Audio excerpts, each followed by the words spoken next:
Basavaraju Lakshmi family మొత్తాన్ని ఇంటికి పిలిపిస్తాడు. కాఫీలు తాగమని అంటుంటాడు. అల్లుడు హరీష్, లక్ష్మి భర్త అందరూ కాఫీలు తాగుతూ ఉంటారు. అప్పుడు బసవరాజు ఇలా మాట్లాడుతూ ఉంటాడు. అప్పుడు నా కూతురు తెలియక మీ అబ్బాయిని ఇష్టపడ్డానని నానా మాటలు మాట్లాడింది అని బసవరాజు అంటూ ఉండగా తులసి ఈ సమస్యకి పరిష్కారం చెప్తానన్నారు కదా అని అడుగుతుండగా నేను అదే కదమ్మా చేస్తుంది. హరీష్కి కీర్తికి విడాకులు ఇప్పించాలి అనుకుంటున్నాను అని బసవరాజు అనగానే లక్ష్మి భర్త హరీష్, తులసి అందరూ బాధపడుతూ ఉంటారు, ఏడుస్తూ ఉంటారు. ఇక బామ్మ కనిష్క వెళ్ళి కీర్తిని తీసుకురా అనగానే కనిష్క కీర్తి దగ్గరికి వెళ్తుంది. కీర్తి, ఇదే నీకు రైట్ టైం.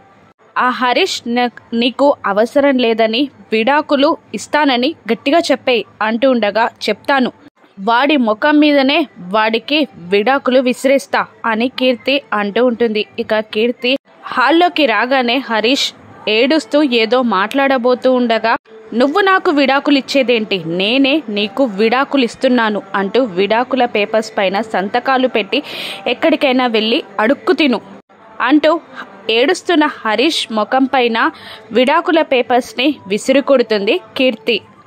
తులసి ఏడుస్తూ ఉంటుంది. ఇక వాళ్ళిద్దరూ విడిపోయినట్టేనా? కలిసే మార్గం ఉండదా? కీర్తికి బుద్ధి రాదా? రాను ఎపిసోడ్స్లో చూద్దాం. Thank you for watching.